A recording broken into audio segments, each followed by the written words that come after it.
بسم اللہ الرحمن الرحیم۔ السلام علیکم ورحمۃ اللہ وبرکاتہ۔ بیٹا کیا حال خیریت سے ہیں؟ کل آپ نے کام مکمل کر لیا ہے؟ خود کیا کسی سے کروایا ہے؟ خود کیا، شاباش۔ چلیں بیٹا آپ بتائیں اس میں صفت کی کتنی اقسام ہیں؟ 4۔ کون کون سی بیٹا آپ بتاؤ؟ صفت ذاتی، صفت نسبتی، صفت عددی، صفت مقداری، شاباش۔ بیٹا آج ہم عملی کتاب حصہ بے کا آج کا ہمارا کام تفہیم عبارت، یعنی عبارت کو سمجھنا، اور عبارت کو سمجھنے کے بعد کچھ سوالات دیے گئے ہوں گے، ان سوالات کے جوابات اس عبارت کے اندر موجود ہوں گے۔ آپ نے تفہیم یعنی عبارت کو سمجھ کر پھر ان سوالات کے جوابات لکھنے ہیں، اور جوابات لکھنے کے لیے 2-3 ہدایات ذہن میں رکھیے گا۔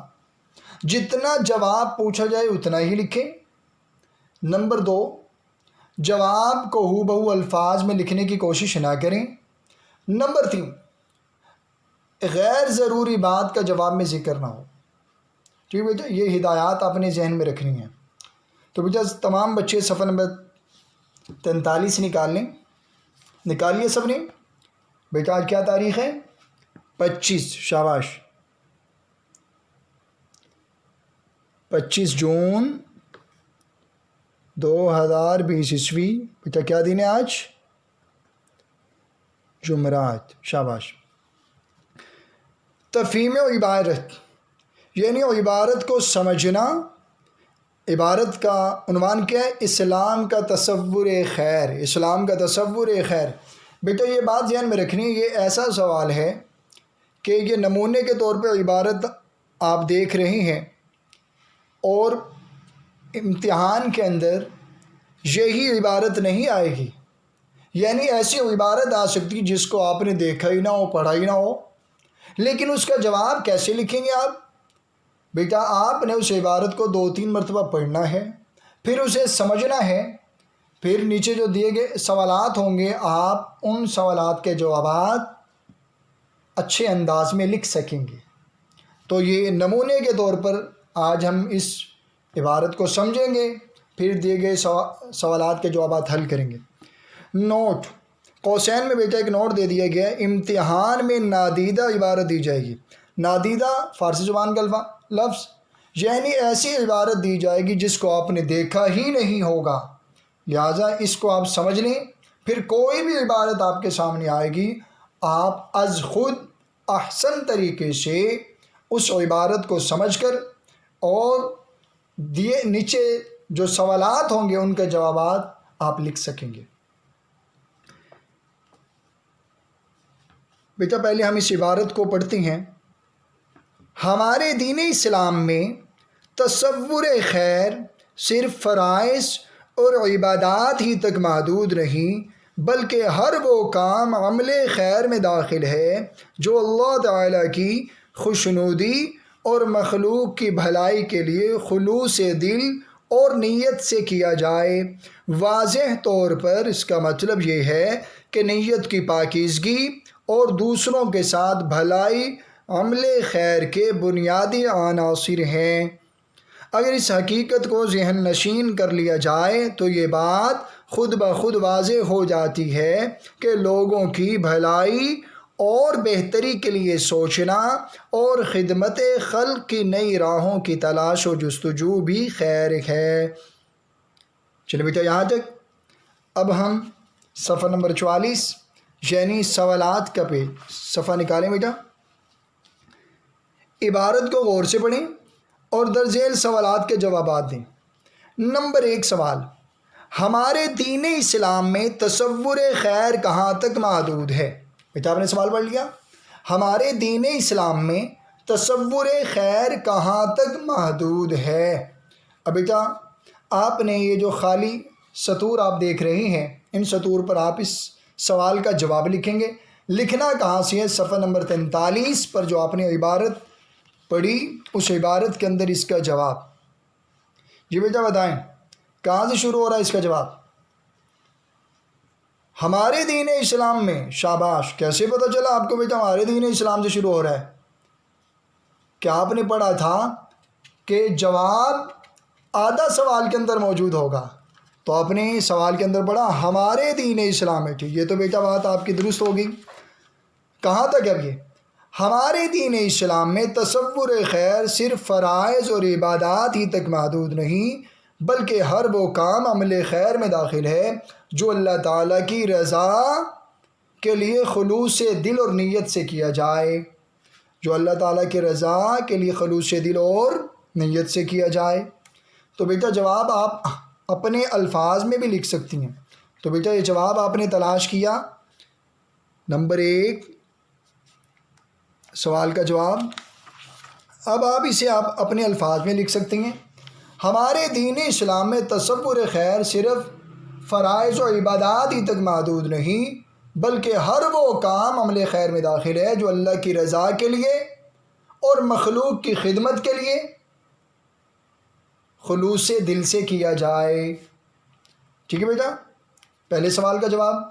اب اسی طریقے سے آپ نے سوال نمبر 2 کا جواب، سوال نمبر 3 پہلے ہی پیراگراف میں کون کون سی باتیں خیر میں شامل ہیں، سوال نمبر 4 کا جواب، سوال نمبر 5 کا جواب، سوال نمبر 6 کا بیٹا اسی طریقے نیکی کس وقت وجود میں آتی ہے، جس طریقے سے پہلے سوال کا جواب تلاش کیا، عبارت کو پڑھا، سمجھا، سمجھنے کے بعد اس سوال کا جواب آپ نے اپنے الفاظ میں لکھا۔ سوال نمبر 7، آپ نیکی کے کن کن کاموں میں شریک ہونا چاہتے ہیں؟ آپ نیکی کے کن کن کاموں میں شریک ہونا چاہتے ہیں؟ بیٹا آپ اس صفحے پر صفحہ 43 پر موجود ہے کہ نیکی کے کون کون سے کام ہیں، لہٰذا ہر بچہ انفرادی طور پر وہ کن کن نیکی کے کاموں میں نیکی کے کاموں میں شریک ہونے کا اظہار کرتا ہے، تو ہر بچہ انفرادی طور پر یہاں پہ اپنا اپنا لکھے گا کن نیکی کے کاموں میں وہ شامل ہوگا۔ بیٹا یہ تھا تفہیم عبارت کو سمجھنا۔ سمجھنے کے بعد یہ سوالات دیے گئے ہیں، ان کے جوابات لکھنا۔ دیکھیں آپ نے عبارت پہلے نہیں پڑھی، عبارت آپ کے سامنے آئی، آپ نے اس کو پڑھا، پڑھنے کے بعد اسے سمجھا، پھر جو سوالات دیے گئے اچھے طریقے سے آپ نے ایک سوال کا جواب مجھے بتایا۔ انشاءاللہ بقیہ سوالات کے جوابات بھی آپ از خود احسن طریقے سے لکھیں گے۔ بیٹا صفحہ نمبر 46 پر دیکھیں بیٹا، اسی عبارت تفہیم عبارت سے متعلقہ کام۔ نمبر 1، عبارت میں سے 5 الفاظ چنیں اور ان کے متضاد لکھیں، یعنی آپ نے 5 ایسے الفاظ کا انتخاب کرنا ہے جو ایک دوسرے کے مخالف معنوں میں یا ایک دوسرے کے ضد استعمال ہوں۔ اب دیکھیں آپ نے پہلے پیراگراف میں پڑھا، جی بیٹا بتائیں۔ مخلوق، شاباش، دیکھیں بیٹا بچے نے بتایا مخلوق لفظ خالق متضاد مخلوق، یعنی ایسے الفاظ جو ایک دوسرے کے مخالف معنوں میں استعمال کیے جائیں، جیسے خالق پیدا کرنے والا، مخلوق پیدا ہونے والی۔ آپ مخلوق کو ادھر بھی لکھ سکتے ہیں، خالق کو، یعنی ایک دوسرے کے متضاد، ایک دوسرے سے برعکس استعمال کیے جائیں۔ اس طریقے سے بیٹا آپ نے 4 مزید اور ایسے الفاظ تلاش کرنے جن کے متضاد آپ لکھ سکتے ہوں۔ آگے بیٹا عبارت میں سے 3 لاحقے اور 3 سابقے تلاش کر کے لکھیں۔ بیٹا پورے صفحے سے آپ نے 3 سابقے اور 3 لاحقے تلاش کریں۔ بیٹا آپ بتاؤ، پہلے لاحقہ کی تعریف سمجھ لیں۔ سابقہ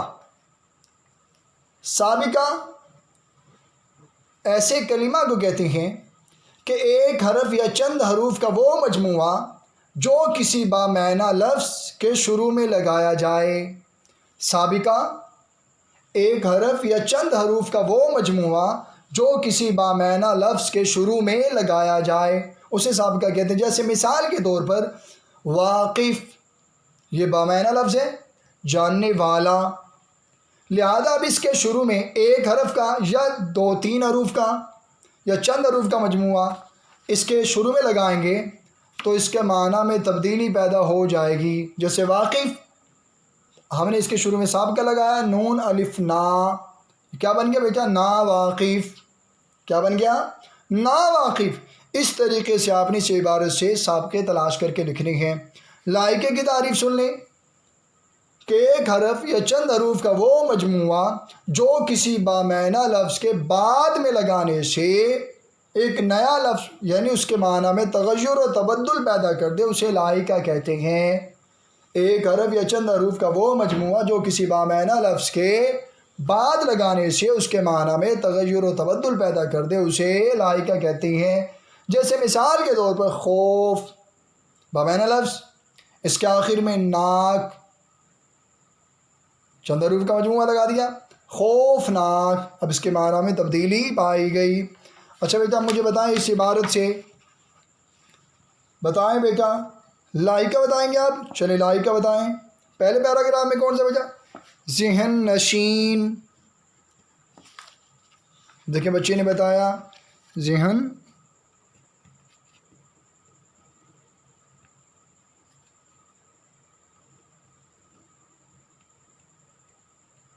اچھی طرح سمجھانا، ذہن نشین اچھی طرح یاد کروا دینا، لائقہ بیٹا صاحب کا بتاؤ اسی صفحے سے، شاباش۔ آپ نے دوسرے پیراگراف سے بتانا، بتاؤ بیٹا۔ خوش کلامی، خوش، اب یہ کلامی بامعنی لفظ، اس کے شروع میں چند حروف کا مجموعہ لگا ہے، یہ صاحب کا خوش کلامی۔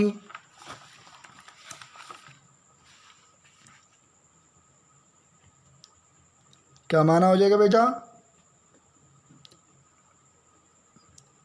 اچھے طریقے سے بات کرنا، اچھی گفتگو کرنا، اچھی بات کرنا۔ بیٹا اس طریقے سے مزید دو سابقے دو لاحقے آپ نے اس عبارت سے تلاش کر کے لکھنے ہیں۔ عبارت سے 5 الفاظ چنے اور مترادف لکھیں۔ مترادف کہتے ہیں ہم معنی الفاظ۔ مترادف کسے کہتے ہیں بیٹا؟ ہم معنی الفاظ۔ جیسے مثال کے طور پر شب، اس کا مترادف رات۔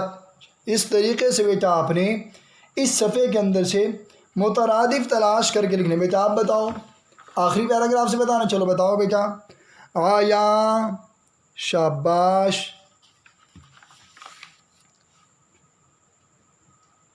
بیٹا اس کا مترادف کیا بنے؟ واضح۔